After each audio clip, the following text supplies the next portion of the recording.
Halo, saya Dr. Anirudh Kulkarni. Saya seorang pakar neurologi intervensi yang berkhidmat dengan Hospital Apollo Jayanagar, dan hari ini saya ingin memberikan Anda pengenalan ringkas tentang aneurism.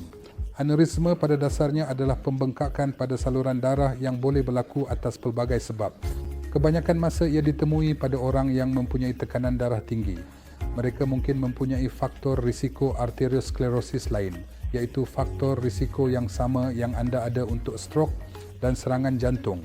Kecuali jika aneurism pecah dan menyebabkan pendarahan di dalam otak, ramai orang tidak menyedari bahawa mereka mempunyai aneurism. Aneurism, apabila ia pecah, boleh menjadi sangat merosakkan. Itu adalah penyakit yang teruk. 30% daripada orang yang mengalami aneurism pecah biasanya tidak sampai ke hospital. Mereka akhirnya meninggal dunia sebelum sampai ke hospital. Lagi 30% meninggal dunia di hospital kerana komplikasi berkaitan dengan pendarahan aneurisma. Dan hanya kira-kira 30% daripada mereka yang terselamat. Dan walaupun 30% itu cenderung mempunyai defisit yang ketara apabila mereka keluar dari hospital. Sekarang selain daripada itu, satu-satunya masa aneurisma menjadi ketara adalah apabila ia pecah dan menyebabkan pendarahan di dalam otak. Itu dipanggil pendarahan subarachnoid. Atau apabila ia dikesan kebetulan apabila pesakit buat imbasan untuk sebab lain. Banyak kali orang datang dengan sakit kepala. Kemudian mereka buat MRI atau imbasan CT dan mereka menyedari bahawa mereka mempunyai aneurism.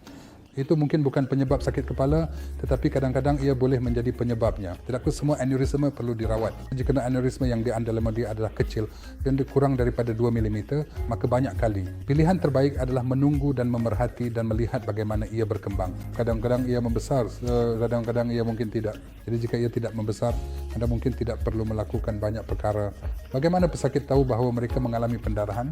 Apabila pesakit atau apabila aneurisma pecah, pendarahan di dalam otak akan menyebabkan sakit kepala yang teruk dan tiba-tiba yang dipanggil sebagai sakit kepala kilat. Sakit kepala ini sangat teruk, sehingga mungkin merupakan sakit kepala paling teruk yang pernah dialami oleh seseorang dalam hidup mereka.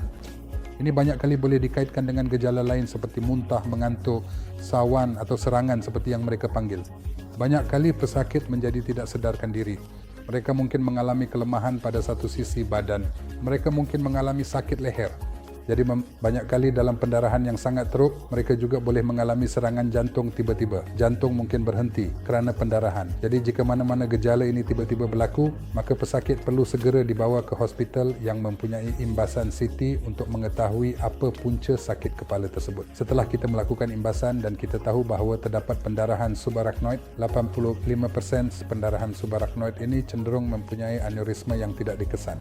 Penyiasatan terbaik yang perlu dilakukan pada tahap ini adalah CT angiogram atau angiografi diagnostik. Dan setelah anda pasti bahawa terdapat aneurisma, maka ia perlu dirawat secara kecemasan. Rawatan aneurism dibahagikan kepada dua perkara. Pertama, anda perlu menguruskan pendarahan yang telah berlaku. Anda juga perlu menguruskan sumber pendarahan tersebut. Sumber pendarahan adalah aneurisma. Aneurisma itu perlu sama ada dipotong atau digulung. Pemotongan adalah apabila anda membuka otak dan pergi ke aneurisma dan hanya menyekatnya dengan klip kecil dari luar. Penggulungan adalah apabila anda tidak membuka otak, anda masuk ke dalam saluran darah dan mengisi aneurisma dengan gegelung platinum kecil yang akan membantu menyekatnya sepenuhnya. Terdapat banyak kemajuan dalam rawatan aneurisma baru-baru ini di mana anda mempunyai peranti yang boleh benar-benar menyekat aliran ke dalam aneurisma dan mengalihkannya ke saluran darah normal. Ini dipanggil pengalih aliran.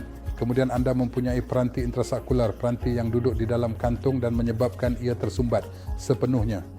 Setelah sumber pendarahan diuruskan, anda perlu merawat darah itu sendiri. Darah itu sendiri akan perlahan-lahan diserap kembali ke dalam peredaran dalam tempoh 15 hari, 21 hari.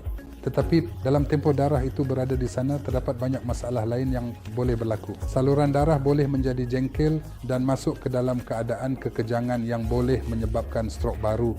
Terdapat kemungkinan penahanan air yang ketara dalam otak yang boleh menyebabkan hidrosefalus dan sakit kepala. Jadi semua perkara ini perlu dirawat.